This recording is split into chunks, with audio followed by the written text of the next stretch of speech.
Welcome to Mila story episode 11. மாட்டுக்காரருக்கு மாட்டை பார்த்ததும் ஒரே அதிர்ச்சி.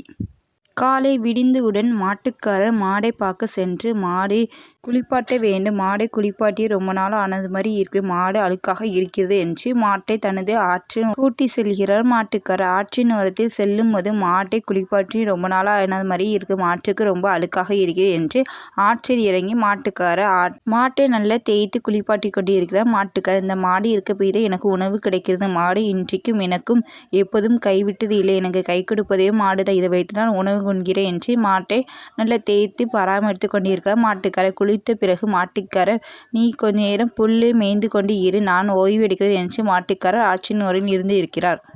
மாட்டுக்காரர், மாடு இப்போதான் நீ ரொம்ப அழகாக இருக்கிறாய் என்று கூறி, ரொம்ப சுத்தமாக இருக்க என்று கூறிக்கொண்டு மாட்டுக்காரர், புல்லை மேய்ந்து இரு, நான் இங்கு சிறிது நேரம் ஓய்வெடுக்கிறேன் என்று கூறினார். மாடும் புல்லை மேய்ந்து கொண்டு இருக்கிறது. மாட்டுக்காரர் தூரத்தில் இருந்து பார்த்து கொண்டே இருக்கிறார்.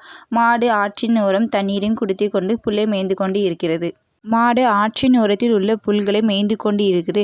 மாடு மேய்ந்து இருக்கும் போது மாட்டுக்காரர் பார்த்து கொண்டிருக்கிறார். ஆற்றின் ஓரத்தில் புதிதாக நீல நிறத்தில் செடிகள் அதிகமாக உள்ளது. பார்க்கும்போது ரொம்ப வித்தியாசமாகவும் அழகாகவும் இருக்கிறது. அதிலிருந்து ஒரு மனம் வருகிறது, ரொம்ப அழகாகவும் மனமாகவும் இருக்கிறது. நான் நேற்று வரும்போது ஆற்றின் ஓரத்தில் இந்த புல்கள் இல்லை, இன்றைக்கு தான் இருக்கிறது என்று புல்களை பார்த்து கொண்டே இருக்கிறார் மாட்டுக்காரர். மாடும் அதை விரும்பி உண்கிறது.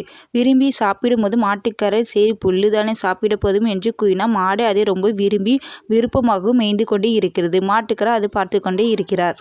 சிறிது நேரத்திலே ஆற்றின் ஓரத்தில் நீல நிற புற்கள் அனைத்தும் மாடை மேய்ந்து கொண்டது. அனைத்தையும் மாடை மேய்ந்து கொண்டு முடித்து விட்டது. புற்கள் இல்லாத அளவுக்கு மாடு அவளைத்தையும் மேய்ந்து கொண்டது. மாட்டுக்காரர் அது விரும்பி சாப்பிடு என்று பார்க்கும்போது மாட்டுக்காரர் புற்களை பார்த்து கொண்டே இருக்கும். மாடு அது சாப்பிட்ட பிறகு வளர்ந்து கொண்டே இருக்கு. மாட்டுக்காரர் அதை வித்தியாசமாக பார்த்து கொண்டு இருக்கிறார். நமது மாடு எப்படி இவ்வளவு பெரிதாக வளர்ந்து என்று மாட்டுக்காரர் மாட்டை பார்த்து கொண்டு இருக்கிறார். நமது மாடா இப்படி வளர்ந்து கொண்டது, ஒரு சில நேரத்தில் இப்படி வளர்ந்து கொண்டு இருக்கிறது என்று பார்க்கும்போது மாட்டுக்காரர் நின்று பார்க்கும்போது மாட்டுக்காரரை விட மாடு ரொம்ப பெரிதாகவும் இருக்குது. மாட்டுக்காரர் வித்தியாசமாக பார்த்து கொண்டு என்ன செய்து தெரியாமல், சரி வீட்டுக்கு வா என்று மாட்டுக்காரர் மாட்டை வீட்டுக்கு அழைத்து செல்கிறார். மாடை கட்டி போடும் தொழுவத்தில் மாடை கட்டி போடுகின்றார் மாட்டுக்காரர். ஆனால் மாட்டுக்கு ஏதோ ஆகிறது என்று தெரிகிறது. நல்ல வளர்ச்சி தான் இருந்துட்டமான திடீரென இப்படி ஒரு வளர்ச்சி ஏற்படுகிறது, என்ன என்று தெரியலே என்று மாட்டுக்காரர் மாட்டை பார்த்து கொண்டே இருக்கிறார். இந்த ஊரில் யாரு இவ்வளவு பெரிய மாடு வைத்ததில்லை, நான் தான் முதன்முறையாக வைத்து கொண்டு இருக்கிறேன். அதிகமாக தீவனம் கொடுத்தும் யாருக்கும் இவ்வளவு பெரிதாக வளர்ந்ததில்லை. நான் குறைவான தீவனம் தான் கொடுத்து கொண்டேன் இருந்தேன், எனக்கு எப்படி இவ்வளவு பெரிதாக வளர்ந்தது என்று தெரியவில்லை. மாடு எப்படி திடீரென்று இவ்வளவு பெரிய வளர்ச்சி ஏற்பட்டது என்று மாடை ஒரு வியப்போடும் அதிர்ச்சியாக பார்த்து கொண்டான். கடவுள் வரம் கொடுத்திருக்கார் போல மாடுக்கு, நமக்காண்டி வருமானம் தருவதற்கான என்று மாட்டுக்கு தண்ணீர் வைத்து கொண்டு மாடியிடம் பாலை கறப்போம் என்று, மாடு பெரிதாக இருக்கிறது, மாடியிடம் பாலை கறப்போம் என்று பாலை கறக்க ஆரம்பித்த மாட்டுக்காரர்.